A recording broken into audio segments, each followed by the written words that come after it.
20 রাকাত তারাবির সালাত।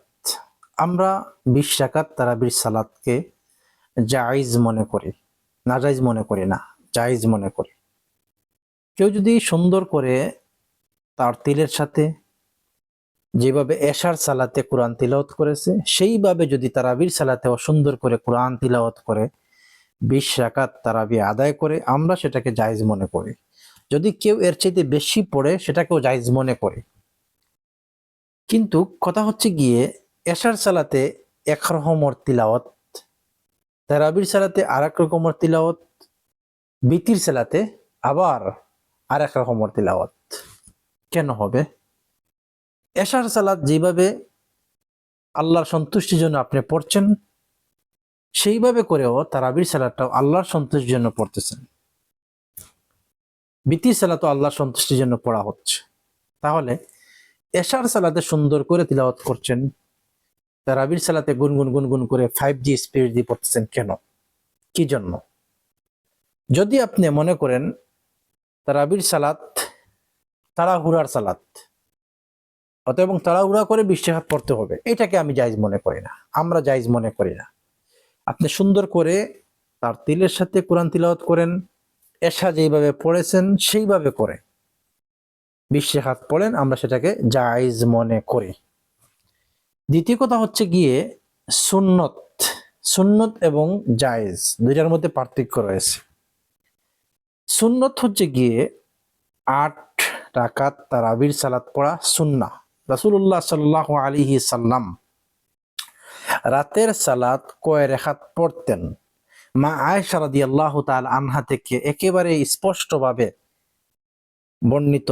মা আয়েশা রাদিয়াল্লাহু তাআলা আনহাকে যখন প্রশ্ন করা হলো কাইফা কানা সালাতু রাসূলুল্লাহ সাল্লাল্লাহু আলাইহি সাল্লাম বিল লাইলি রমাদান, রাসূলুল্লাহ সাল্লাল্লাহু আলাইহি সাল্লামের রাতের সালাতটা কেমন ছিল?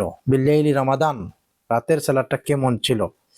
মা আয়েশা রাদিয়াল্লাহু তাআলা আনহা জবাবে বললেন, রাসূলুল্লাহ সাল্লাল্লাহু আলাইহি সাল্লাম মা কানা ইয়াজিদু ফি রমাদান ওয়ালা ফি গায়রি রমাদান আলা 11 রাকাহ। রাসূল সাল্লাল্লাহু আলাইহি সাল্লাম রমাদান এবং গায়রে রমাদান, রমাদান ও রমাদানের বাহিরে আল্লাহ রাসূল আলা 11 রাকা, 11 রাকাতের বেশি আদায় করতেন না। সৌন্দর্যের বর্ণনা দিয়েছেন মা আয়েশা রাদিয়াল্লাহু তাআলা আনহা, প্রথম 4 রাকাত এত সুন্দর করে পড়তেন, তারপরের 4 রাকাত এত সুন্দর করে পড়তেন, তারপরে 3 রাকাত পড়তেন। সৌন্দর্যের বর্ণনা। রাসূলুল্লাহ সাল্লাল্লাহু আলাইহি সাল্লাম 8 রাকাত এবং 3 রাকাত 11 রাকাত পড়েছেন। আল্লাহ রাসূলের জীবন দশায় 11 রাকাতের বেশি আদায় করতেন না। যদি কেউ এর চেয়ে বেশি আদায় করে আমরা সেটাকে জায়েজ মনে করি। আমরা আরব দেশে বসবাস করি, আরব দেশে বসবাস করি। সৌদি আরব থেকে শুরু করে যতগুলো আরব দেশ রয়েছে প্রত্যেকটা দেশেই তারা আপনার 8 এবং 3 11 রাকাতের সালাত 11 রাকাতই তারা আদায় করে, 11 রাকাতের বেশি তারা আদায় করে না। যতগুলো সরকারি মসজিদ রয়েছে সরকারিভাবে নির্দিষ্ট করে দিয়েছে 8 এবং 3 11 পড়তে হবে, তার চেয়ে বেশি কেউ পড়ে না। এই 8 এবং 3 এত সুন্দর করে তারা পড়ে, যেভাবে এশার সালাতে কোরআন তিলাওয়াত করে সেইভাবে তারাবির সালাতেও সেইভাবে তিলাওয়াত করে, সেইভাবে বিতির সালাতেও তিলাওয়াত করে। কোনোটার মধ্যে কোনো পার্থক্য নাই তিলাওয়াতের মধ্যে। এশার সালাত হোক, তারাবি হোক, বিতির হোক, তিলাওয়াতের ক্ষেত্রে একই ধারা সুন্দর করে তার তিলের সাথে কোরআন তিলাওয়াত করছে। এটা কি সুন্দর! কিন্তু আপনি যখন বাংলাদেশে 20 রাকাত পড়তে যান তখন আপনি সূরা ফাতিহা পড়ছেন, পড়ার পরেই আরেকটা সূরা পড়তেছেন। কি পড়তেছেন? নাউজুবিল্লাহ, সালাতকে অপমান করছেন। যদি সুন্দর করে 20 রাকাত পড়েন কিংবা এর চেয়ে বেশি পড়েন পড়তে পারেন, এটাকে আমরা জায়েজ মনে করি। কিন্তু ভুলে যাবেন না সুন্নাহর হিসাব করলে 8 এবং 3 11, এটা হচ্ছে গিয়ে সুন্নাহ। মক্কাতে 10 রাকাত তারাবির সালাত আদায় হয়, আপনারা জানেন 10 রাকাত হয়। আরব দেশে 8 রাকাত এবং 3 রাকাত 11 রাকাত হয়, 11 রাকাত হয়।